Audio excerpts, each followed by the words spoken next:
Takeover.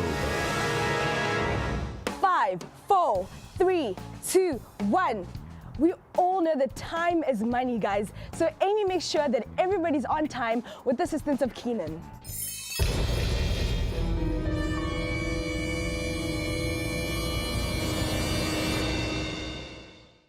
Hey Amy, so today I'm just going to go through what it entails to be a timekeeper as well, the equipment that I use, and just go through everything. So the first thing is every day you'll get a running order. Basically a running order is exactly the same thing as a script, but just in the running order it's all broken up into little time segments. As you can see, here we always start with the opening graphic. Now remember, we've got 48 minutes in the show, so every minute is accounted for because all this content in the script needs to go out. So we assign a time to each segment, each link. We call them links. For example, opening graphic. It's a 30-second opening graphic, little intro. Can I just show you quickly? Yeah. What I mean is you can see 31 seconds over here. That's the time allocated to this graphic that we will start to show off with. You are responsible for counting that graphic. You can see there's this 24 seconds. So when it comes to 20 seconds, you say 20 seconds. Comes to 15 seconds, you say 15, stand by for 10. It gets the director ready to cut to one of those cameras, 1, 2, or 3. So in 10, 9, 8, 7, 6, 5, 4, 3, 2, 1, the graphic will stop. The director will rather bring in camera 1 or 2 depending on what he wants to bring in. So basically that's the opening graphic. You also need to set time for various links. As I told you, we've got an intro where the presenters welcome everyone to the show. They also strap their names. Hi, I'm Samora, and today on the show we're going to have a cooking show or we're going to have an interview, which is all allocated times. It's very important for you to count down these times. You set the clock. Basically what you do is you set your clock. Say if the link is 2 minutes, you set it 2 minutes there. You start rolling. The reason why we count down these links and why is it so important is for the director to get ready to move to the next segment. If it's a cooking show, you need to move over to the next segment, and as well just to indicate when the presenters need to wrap up. So for example, if they got a 4-minute interview, they need to stick to that 4 minutes. Well, timekeeping is a lot more than I thought it was going to be. It's not just setting clocks and counting. You know, it's a lot more. You've got to speak to SABC. You've got to make sure that everything's running smoothly. And Keenan's a good mentor. He's been training me well. What do you do if the time goes over? If it goes over time, you have to inform the producer.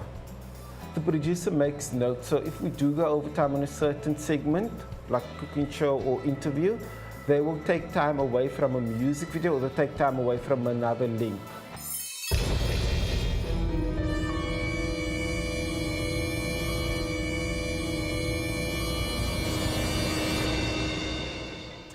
Everybody has to look beautiful when they're on TV. It is Amy's job to make our eyebrows look on fleek with tips from Jane. Let's go check it out.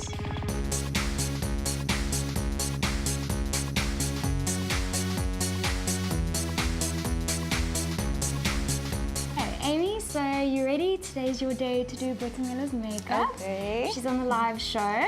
So obviously we want to keep it a little bit natural, nothing too heavy because it is a youth show at the end of the day. Yes. And she is also a bit younger, so we don't want to make her feel overcome with a ton of makeup on her face. Okay. Okay, so we're going to start by doing The eyes. yes. Why are we doing eyes first? Because like when you put on eyeshadow on top, then a lot of it falls out at the bottom, so it's easier to clean like up if you put foundation, if you put eyes on first instead of foundation. Yes, because you're wasting product, wiping it all off, wasting time as well, and obviously you know time is a huge factor with TV makeup. Okay, cool, Amy, let's get going.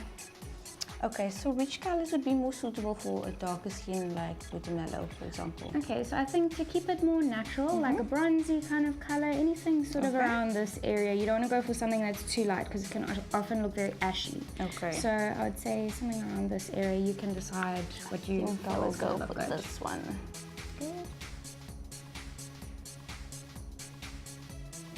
Okay, so I learned broadly it's like way to contour, which I really wanted to find out because I didn't know how to contour before.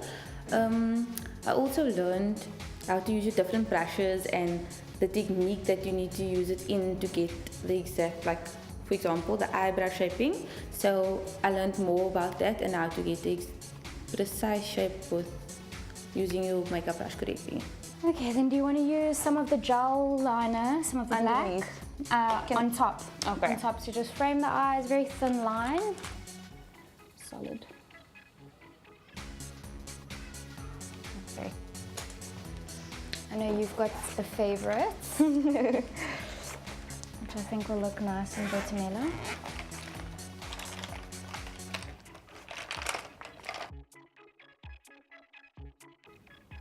It's nice. Yeah, nice and natural. And remember, obviously, under the lights again in studio, it's going to fade and settle. So it's going to look a lot lighter than what it does, or a lot more natural on TV than what it does sort of here. Wow! Oh my word, Amy. I love it. Oh my word. Thank you so much. It's actually my first time getting my makeup done, so this is a great experience. You did good. Awesome. Thank you. Well done, Amy. She looks awesome and she's so happy. Thank you. With all that good advice from Jane, Amy is going to slay on the day of the takeover. Good luck, girl. Hectic Takeover.